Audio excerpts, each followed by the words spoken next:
warahmatullahi wabarakatuh. Perkenalkan, saya Sinides Aliyah dengan NPM E1I024015 kelas A dari program studi ilmu kelautan Fakultas Pertanian Universitas Bengkulu. Nah, di video kali ini saya akan menyampaikan materi mengenai suhu dan kalor. Apa sih yang dimaksud dengan suhu dan kalor itu? Mengapa sih terjadi panas dan dingin? Perasaan panas dan dingin terjadi karena adanya perpindahan kalor dari suatu benda ke benda lain. Kalor adalah energi panas yang dihasilkan dari sumber panas seperti matahari, pembakaran, dan panas bumi. Sedangkan suhu adalah ukuran tingkat panas atau dinginnya suatu benda. Kemudian perpindahan kalor. Kalor berpindah dari benda yang suhunya tinggi ke yang suhunya rendah. Contohnya, ketika es batu dimasukkan ke dalam air panas. Nah, kalor dari air panas tersebut akan berpindah ke es batu. Perpindahan kalor dapat terjadi melalui 3 hal. Yang pertama konduksi, yang kedua konveksi, dan yang ketiga radiasi. Apa sih yang dimaksud dengan konduksi? Konduksi adalah perpindahan kalor melalui benda sebagai perantara. Contohnya panci. Kemudian konveksi adalah perpindahan kalor melalui benda yang diikuti perpindahan aliran panas pada zat benda tersebut. Contohnya air yang direbus. Kemudian radiasi. Radiasi adalah perpindahan panas secara langsung tanpa menggunakan perantara. Contohnya merasakan panas dari api unggun. Kemudian ada perubahan suhu benda. Jika zat benda tersebut dipanaskan, maka akan menerima tambahan kalor sehingga suhunya menjadi meningkat atau bertambah. Sebaliknya, jika zat benda tersebut didinginkan, maka akan melepaskan kalor yang menyebabkan suhunya menjadi turun. Nah, ini adalah contoh mesin kalor, yaitu sebutan untuk alat yang berfungsi mengubah energi panas menjadi energi mekanik. Misalnya, dalam mesin mobil, energi panas hasil pembakaran bahan bakar diubah menjadi energi gerak mobil. Namun, dalam semua mesin kalor, kita ketahui bahwa pengubahan energi panas ke energi mekanik selalu disertai pengeluaran gas buang yang membawa sejumlah energi panas. Dalam demikian, hanya sebagian energi panas hasil pembakaran bahan bakar yang diubah ke energi mekanik. Contoh lainnya adalah dalam mesin pembangkit tenaga listrik. Batu bara atau bahan bakar lain dibakar dan energi panas yang dihasilkan digunakan untuk mengubah wujud air ke uap. Nah, uap ini diarahkan ke sudu-sudu sebuah turbin, membuat sudu-sudu ini berputar. Akhirnya energi mekanik putaran ini digunakan untuk menggerakkan generator listrik. Jadi teman-teman, suhu dan kalor itu banyak sekali contohnya di kehidupan sehari-hari. Nah, di sini saya akan menampilkan beberapa contoh suhu dan kalor dalam kehidupan sehari-hari.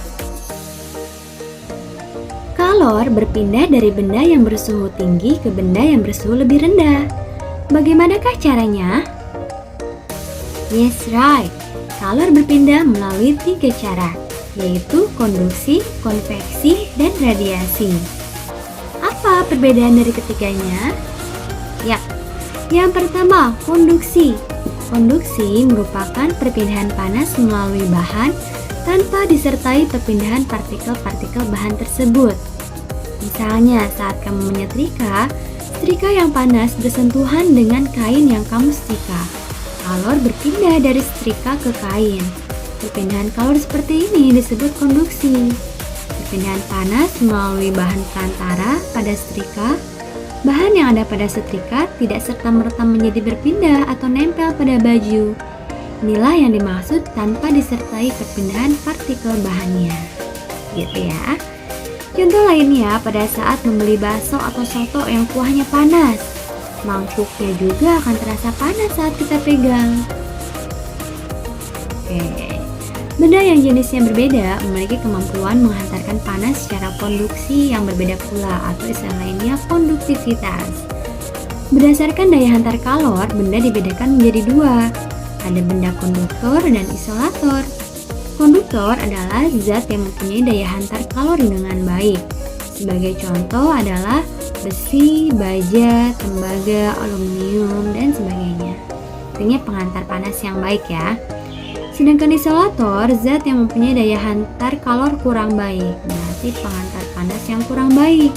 Contohnya kayu, plastik, kertas, kaca, air, dan sebagainya.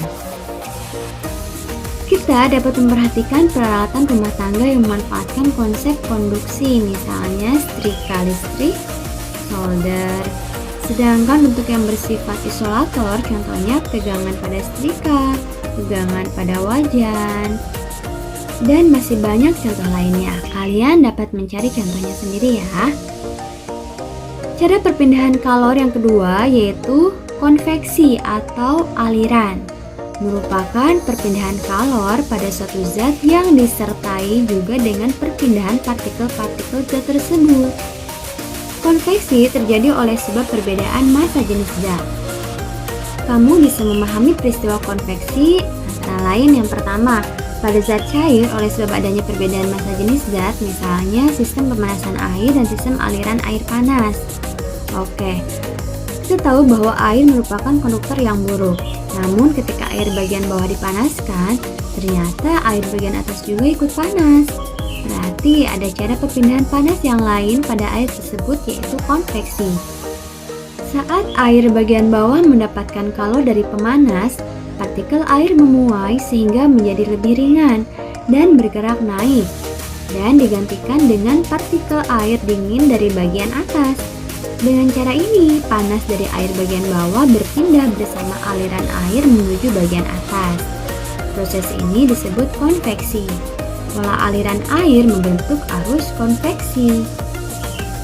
Yang kedua, pada zat gas oleh sebab perbedaan tekanan udara. Nih, contoh arus konveksi dapat kamu temui di pantai, berupa angin laut dan angin darat. Apa sih bedanya angin darat dan angin laut itu? Oke, jadi siang hari daratan itu lebih cepat panas daripada lautan. Kalor jenisnya kecil. Udara di atas daratan ikut panas dan bergerak naik digantikan oleh udara dari lautan. Dengan demikian, terjadilah angin laut. Sedangkan angin darat itu terjadi apabila daratan lebih cepat mendingin daripada lautan. Udara di atas lautan lebih hangat dan bergerak naik digantikan oleh udara dari daratan. Nah, ini ya, arusnya seperti ini pada gambar. Yang ketiga yaitu perpindahan kalor secara radiasi. Bayangkan saat kamu berjalan di tengah hari yang cerah, kamu merasakan panasnya matahari pada wajahmu. Bagaimana kalau dari matahari dapat sampai ke wajahmu? Bagaimana kalor dapat melalui jarak berjuta-juta kilometer dan melewati ruang hampa? Dalam ruang hampa tidak ada materi yang memindahkan kalor secara konduksi dan konveksi. Jadi perpindahan kalor dari matahari sampai ke bumi dengan cara lain. Nah, cara tersebut dinamakan radiasi. Jadi radiasi adalah perpindahan kalor tanpa memerlukan medium. Contoh lainnya, kamu juga dapat merasakan akibat radiasi kalor saat kamu duduk dekat api unggun, kamu berada di sampingnya, kamu pun bisa merasakan hangatnya api tanpa langsung menyentuhnya. Inilah yang dimaksud perpindahan kalor tanpa memerlukan medium. Prinsip radiasi yaitu apabila suhu benda lebih dingin dari lingkungan, maka benda akan menyerap radiasi kalor dari lingkungan. Semakin rendah suhu benda, semakin besar pula kalor yang diterima dari lingkungan. Nah, ketika kita menjemur pakaian, maka pakaian yang berwarna gelap akan lebih cepat kering daripada pakaian yang berwarna. Semakin gelap benda yang terasa panas, semakin besar pula kalor yang diradiasikan ke lingkungannya. Semakin gelap benda yang terasa dingin, semakin besar pula kalor yang diterima dari lingkungannya. Asas Bragg berbunyi bahwa kalor pada benda yang bersuhu lebih tinggi sama dengan banyaknya kalor yang diterima benda bersuhu lebih rendah. Lalu, bisakah kita mencegah perpindahan kalor?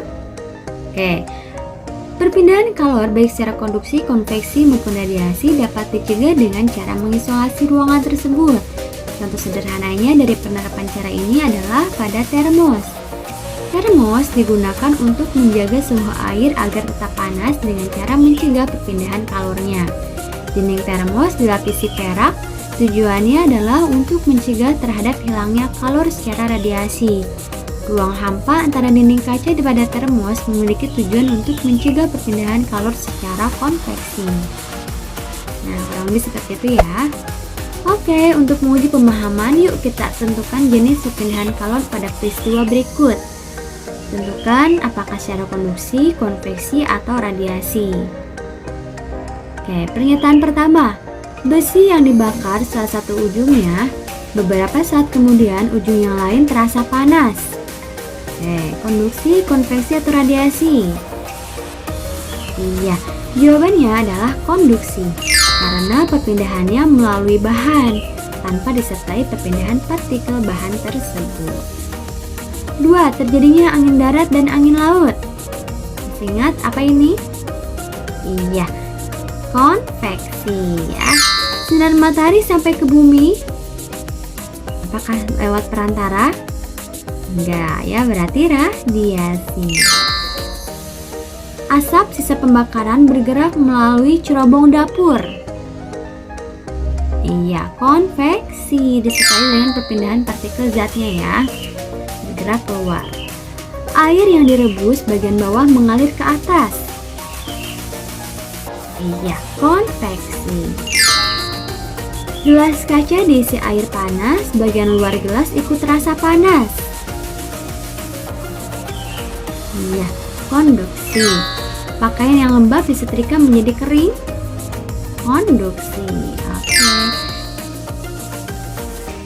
Semoga dengan video ini dapat menambah wawasan dan pemahaman teman-teman semuanya.